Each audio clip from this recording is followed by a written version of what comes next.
नाजरीन, अवामी न्यूज़ में खबरनि जो सिलसिलो जारी है। इन वक्त असीं तव्हांखे कपरो में खबर ॾींदा हलूं त कपरो में गिरोड़ शाख जे माज़ूर आबादगारनि जो गुज़िरियल बरसातन दौरान गिरोड़ शाख में पियल घारो बंद न थियण खिलाफ़ कपरो एसडीओ इरीगेशन जुनेद जोखी जी रिहाइशगाह अॻियां एहतजाज मुज़ाहिरो कयो वियो। सामारो शाख जे ॻोठ ख़ुदा बख़्श मरी वासी टंग खां माज़ूर गुलशेर मरी ऐं ख़ुदा दोस्त मरी दाईंदे चयो त असांजे ॻोठ 7 वाटर वटां गिरोड़ शाख खे गुज़िरियल बरसातन दौरान 4 ब्लॉक ताईं ख़तरनाक घारा पिया आहिनि, जंहिंजे करे असांजो समूरो फसल तबाह थी वियो आहे। जेको घारो अञा ताईं 6 महीना गुज़रण बाद आपाशे जा अमलदार बदिराए नाहे सघिया, जंहिंजे करे असांजो चेट जो फसल त न पोखे सघियासीं, पर हाणे घारो बंदि न थियण करे कती जे फसल जी पोखाई बि करे न सघंदासीं। हिननि हद जे आपाशे जे अमलदारनि ते इल्ज़ाम हणंदे चयो त इहे ॼाणियल घारा खे बंदि कराइण लाइ असां खां लखे रुपया रिश्वत जा घुरी रहिया आहिनि। वस वारनि खां घुर कई आहे त फौरन घारो बंदि कराए ज़िम्मेवार आपाशे जे अमलदारनि खिलाफ़ कानूनी कार्रवाई कई वञे।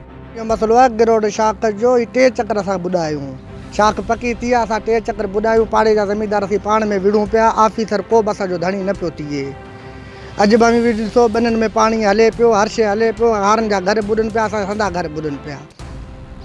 अॼु अवां हिते एसडीओ ऑफिस जे अॻियां एहतजाज करे रहिया अॼु असां मजबूरी में आया आहियूं, जेका पोइ असीं डेली अचूं पिया, दारोगो कूड़ा कसम पियो खणे, ला इलाहा इल्लल्लाह मोहम्मद रसूलुल्लाह सुबुह जो ठाराया थो, सर्वेल दार पियो कसम खणे सुबुह जो ठाराया पियो। अॼु असीं 6 महीना थिया असीं माना ॿुॾूं पिया, 3 चक्कर ॿुॾा अॻे आहियूं, 4थों चक्कर अॼु ॿुॾूं पिया।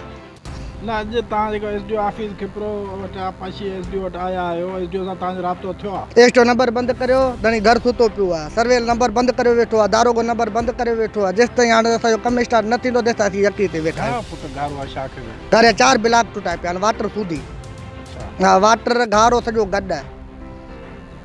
घणो टाइम थियो, घणा महीना थिया? इहो बरसातनि बोर खां पोइ यकी टुटो पियो आहे, 6 महीननि खां पोइ अॼु सूधी न पिया अचनि।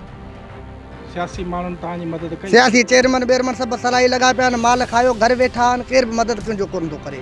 चेयरमैन जेके आहिनि उहो पंहिंजी फनेखानी हलाइनि पिया, दारोगा खे नंबर करण फ़ोन हणण लाइ तयारु कोन आहिनि। अच्छा, इहो जेकर घारो पियल आहे त केतिरे अरसे खां जेको आहे सो इहो पाणी हले पियो आहे, केतिरी बनी में पाणी आहे इहो? पाणी हींअर बि असांजी असीं 3 चक्कर अॻे बुल्क ॿुधायो, मीरपुर मेन रोड ते पाणी चढ़ियो घारे जो। हींअर बि असांजो 60-70 एकड़ कणिक ॿुॾी वई आहे, हारनि जा घर असांजा संदा घर ॿुॾनि पिया, पाणी गंडा आया पिया आहिनि, असीं मरूं पिया राति ॾींहुं, दारोगा ऐं सर्वेल इहे सभु घर सुता पिया आहिनि। कहिड़ो सबबु आहे जो घारो बंदि कोन थो थिए? साईं वधीक ऑफिसरनि जो सबबु आहे, जेको फ़ोन बंदि करियो घर सुता पिया आहिनि एसिन में। अच्छा, कहिड़ी आरडी आहे जिन घारो पियल आहे? दारोगो नज़ीर शहर है। अच्छा जी हाँ।